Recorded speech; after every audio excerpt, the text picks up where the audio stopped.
Donc on va regarder la zone Arrange and Layout ici.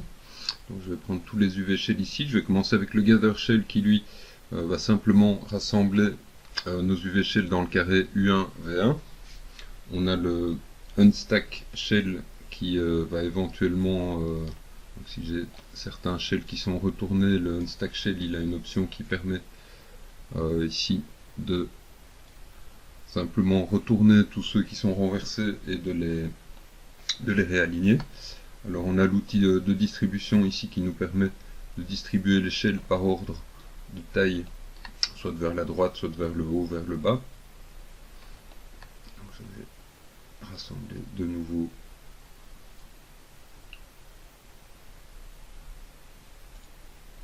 mes shells au centre ici. Alors on a le Stack and Orient qui va faire tourner nos shells, mais je réexpliquerai ça après. Donc simplement superposer les shells. Stack Similar va essayer de trouver les shells qui ont des dimensions communes. Je vais prendre un autre exemple ici. Donc je vais repartir ici avec par exemple un Unitize, donc chaque face est développée ici sur tout le carré de texture, et je vais reprendre tous mes UV Shell et faire un petit unfold très rapide. Voilà. Donc le Stack and Orient va empiler mes différents shells et les superposer. Je vais faire un stack similar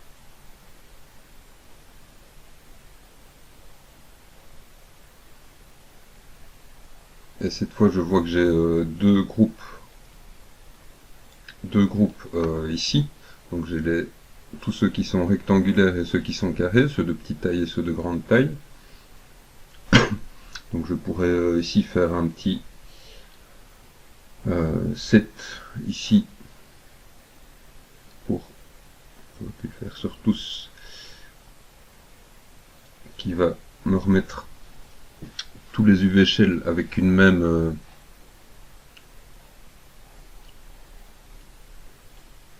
donc je me retrouve ici avec trois groupes maintenant bien distincts d'UV.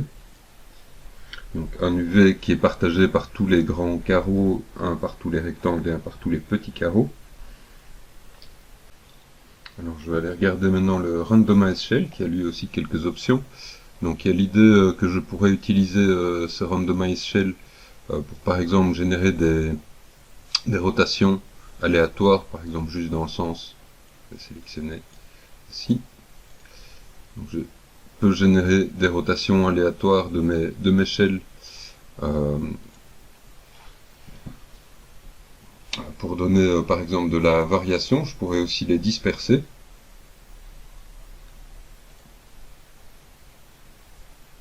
Alors on pourrait se demander à quoi ça pourrait servir de faire ça. Imaginons qu'on a par exemple une texture de béton.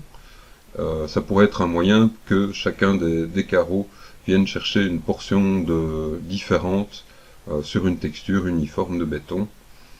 Donc je pourrais vraiment me dire que je commence par faire des rotations. Je vais aller jusqu'à 90 degrés et espacer un petit peu plus mes carreaux ici.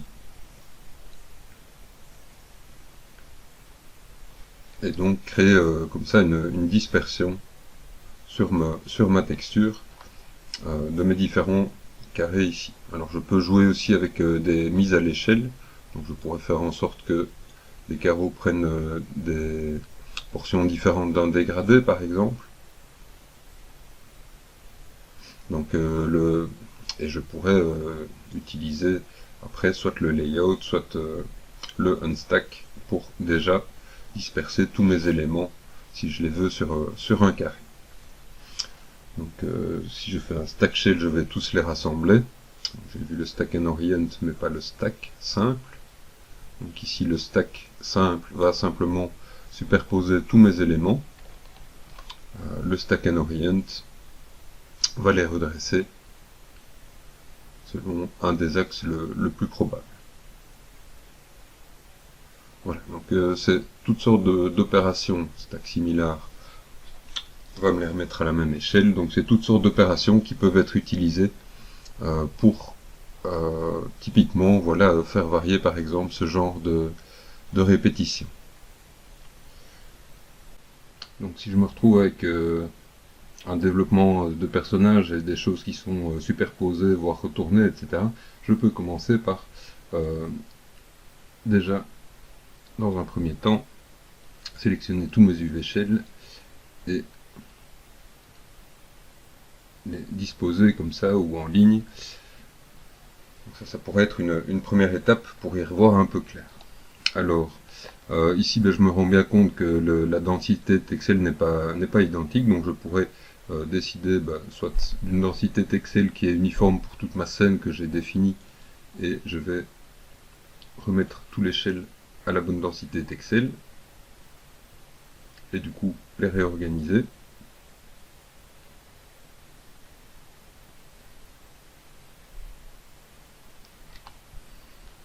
Comme ça, je visualise assez rapidement les éléments les plus grands. Ce personnage-là. Donc ici, j'ai réuniformisé la taille de mes texels. Alors l'étape suivante, ça pourrait être de vouloir les réorienter.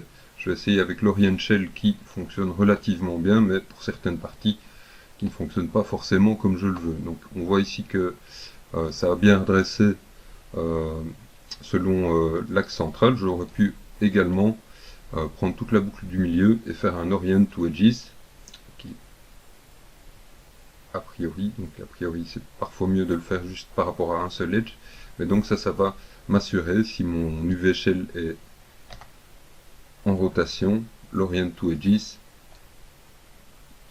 va me permettre d'orienter selon un edge. Typiquement on va prendre l'Orient to Edges selon un des edges de l'axe central. Je suis pas sûr d'avoir fait ça correctement.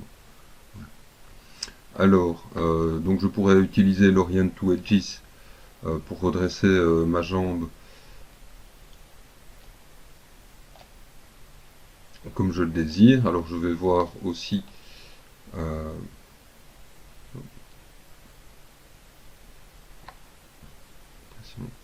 qui ne sont pas tous à la bonne densité.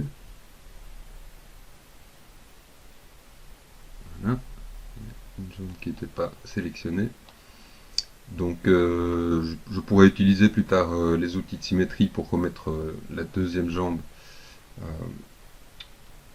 au même stade, où je pourrais, quand j'utilise l'Orient to Edges, évidemment sélectionner directement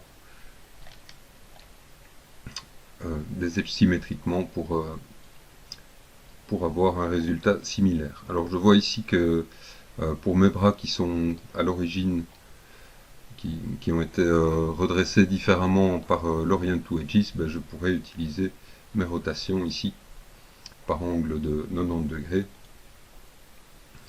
pour redresser facilement mes éléments. Alors pour des parties comme celle-ci, on va de nouveau, je vais répéter mon opération en symétrie pour redresser chacune des parties.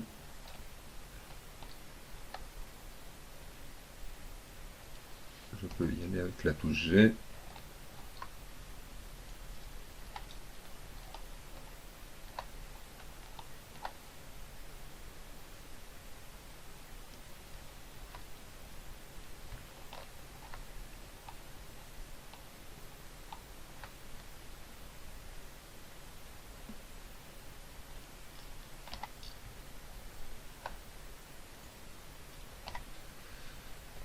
Et une fois que toutes mes parties sont redressées, je pourrais décider vraiment de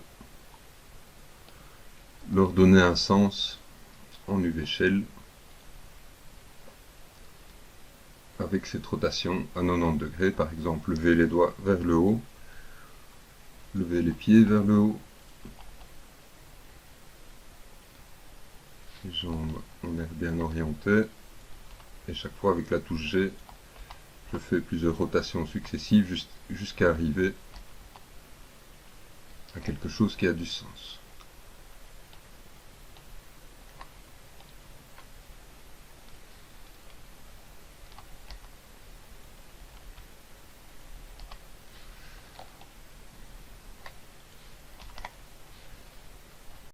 L'étape suivante est donc de créer un layout comme ceci. Donc on pourrait utiliser les boutons layout sinon que pour un personnage par exemple. A priori on va vouloir vraiment un layout précis. Donc on va plutôt utiliser les outils simplement de déplacement, mise à l'échelle, rotation. Ou on pourrait également utiliser les fonctions snap qui vont permettre de par exemple rapidement centrer un élément et d'avoir de la symétrie. Donc on va également peut-être se dire, si je prends les UV Shell, qu'on les ajuste à la hauteur. Donc il était au préalable un tout petit peu plus petit avec une densité texel de 5.5, donc je l'ai augmenté un petit peu. Les éléments de la tête, je les ai doublés avec une mise à l'échelle x2 pour pouvoir mieux occuper le carré de texture. J'ai redivisé le crâne en deux, ça me permettait d'exploiter un peu mieux ce carré-là, donc je pourrais me dire que j'aurai des 1024 ici. Et si j'utilise une 1024 ici, j'aurai 2 fois plus de résolution de texture sur mon visage, ce qui sera intéressant pour des gros plans par exemple. Je m'arrange pour que, par exemple, ici j'ai les 3 éléments de la jambe, ici le bras, le creux de la main et le dos de la main. Donc j'essaie d'avoir quelque chose le plus lisible possible et j'utilise les outils de symétrie pour avoir éventuellement la possibilité, quand je peins mes textures, d'utiliser aussi la symétrie dans l'espace UV. Alors certaines pièces que j'avais redressées au préalable, j'ai peut-être refait une petite rotation dessus, c'est le cas ici, c'est le cas de cette pièce-ci que j'ai recoupée en deux et fait retourner, ou le pied.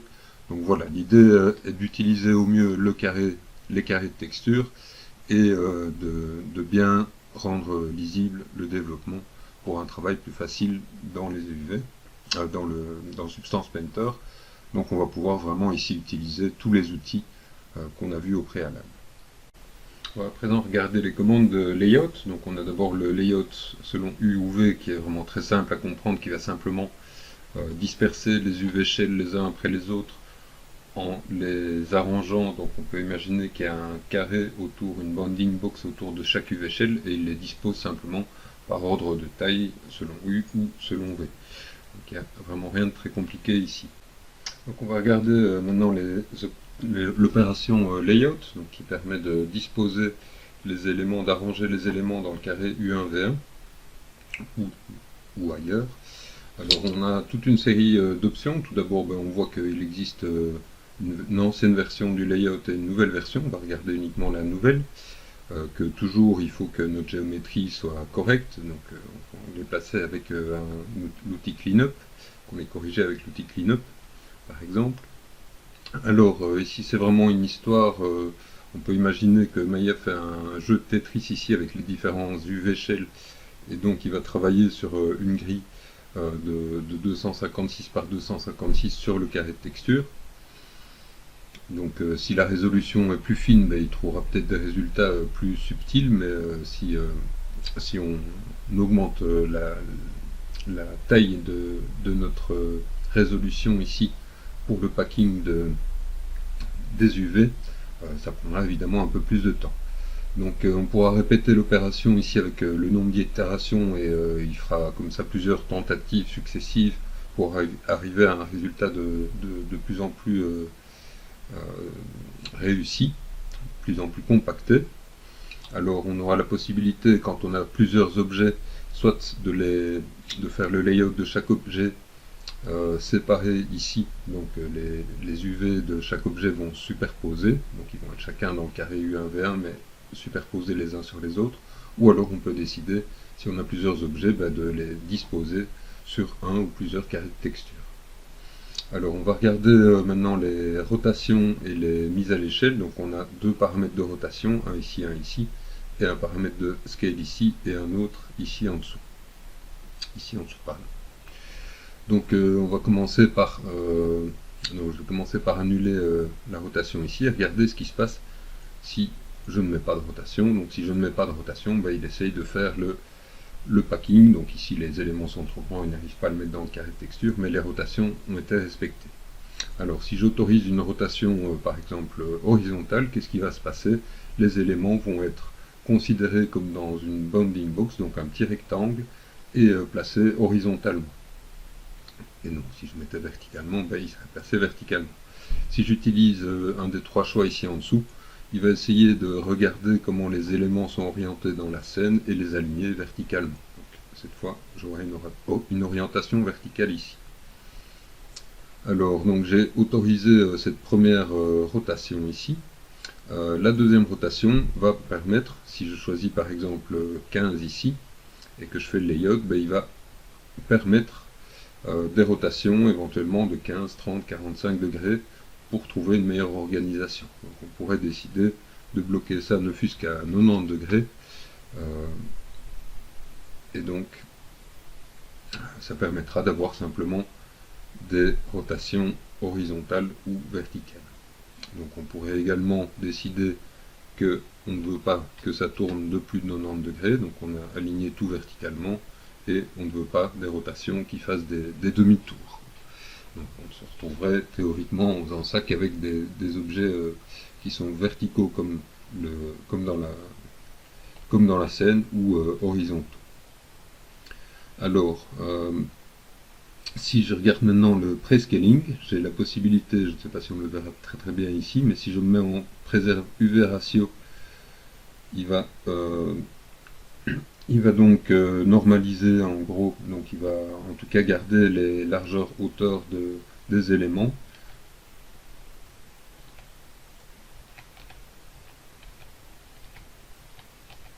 Un peu en arrière.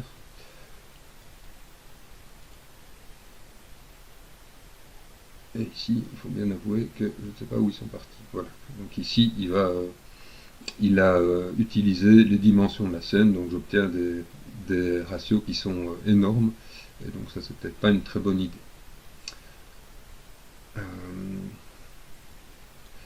Donc ce que je peux faire ensuite, c'est autoriser une mise à l'échelle uniforme ou non uniforme. On va regarder la non uniforme.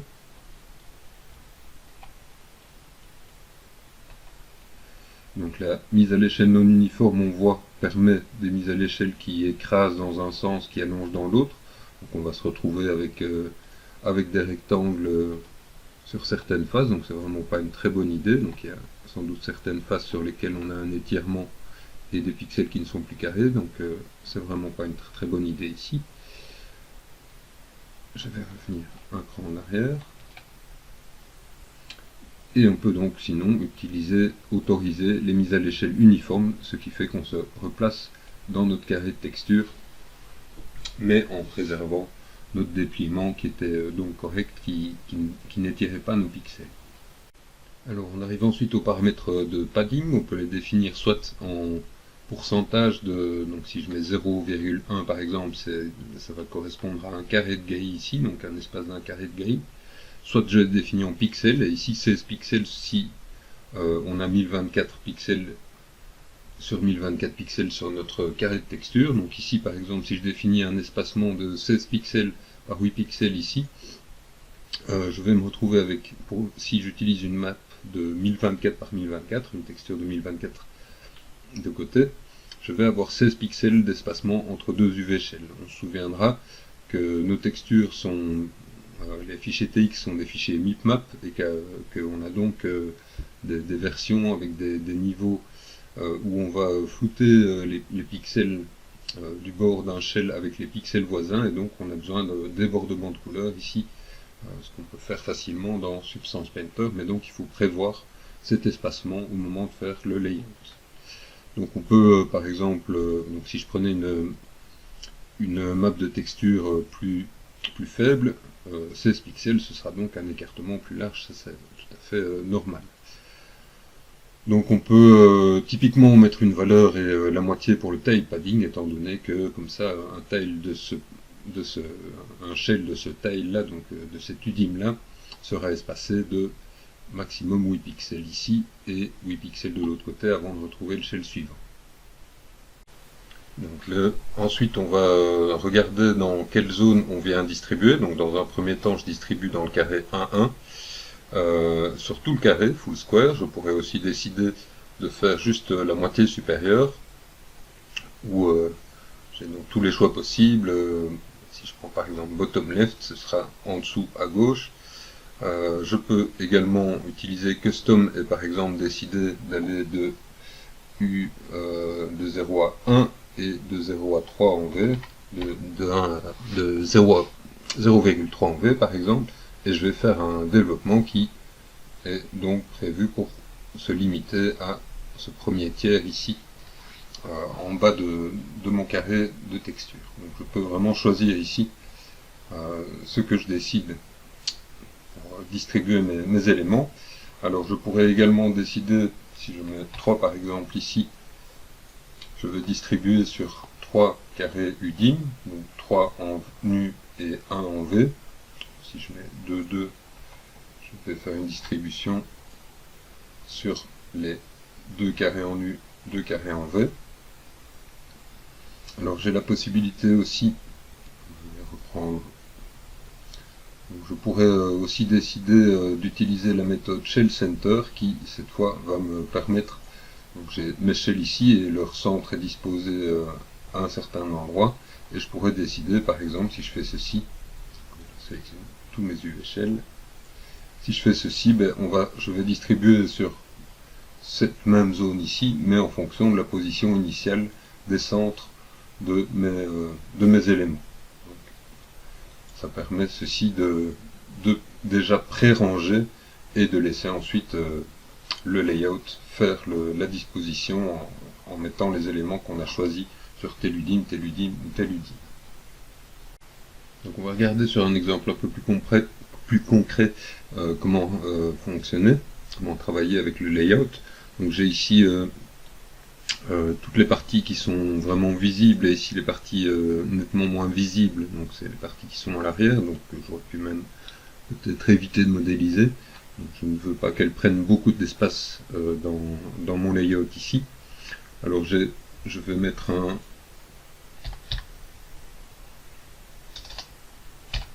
une valeur ici à 2 uniforme sur toutes les valeurs ici. Alors je vois que ce sera peut-être un petit peu grand quand je vois cette pièce-ci qui risque de déborder un peu. Je vais mettre un tout petit peu en dessous.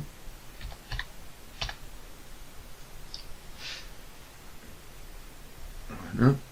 Et regardez avec le layout sur combien de carrés d'UV je vais essayer de travailler. Donc je vais commencer par exemple par 6 en interdisant les mises à l'échelle, en interdisant les rotations.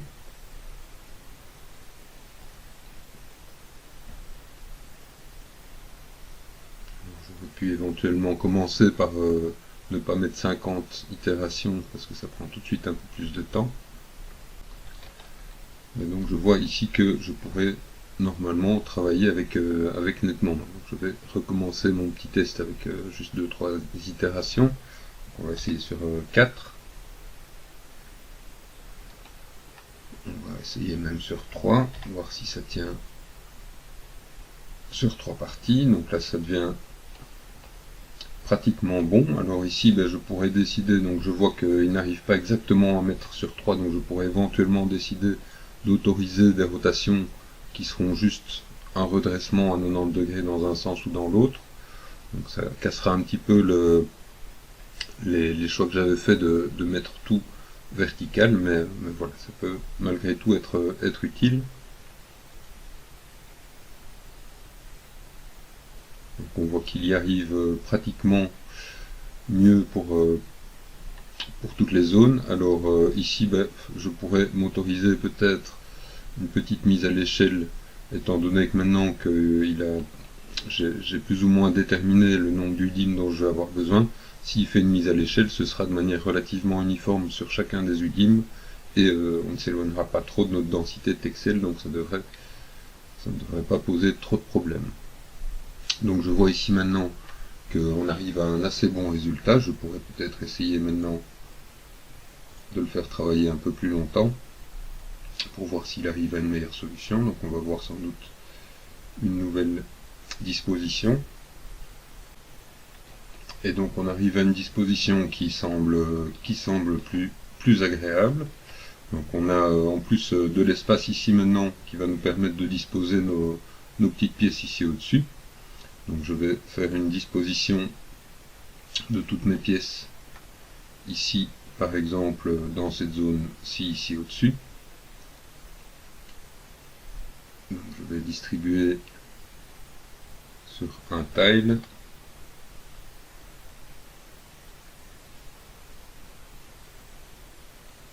Et en mettant juste verticalement sur 0. Il me faut 0,2. Je vais disposer tous ces éléments là en autorisant éventuellement une mise à l'échelle.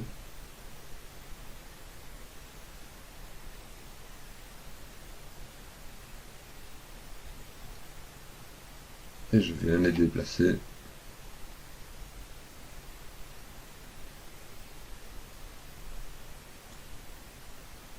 Je peux les snapper juste ici.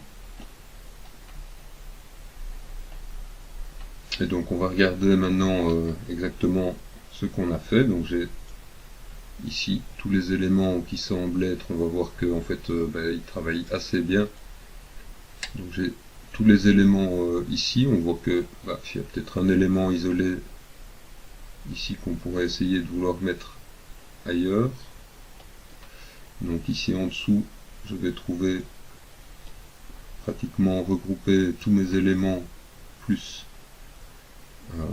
celui-là. Donc je pourrais essayer de remettre celui-là avant de disposer tous ces éléments-là. Et si je regarde cette zone-ci, je vois que j'ai toutes les pièces du bas. Donc voilà, je vais essayer d'échanger simplement cette pièce-ci, repositionner tout ceci cette fois sur 0,75, venir les snapper au bon endroit, sur le coin gauche, et comme ça je peux venir disposer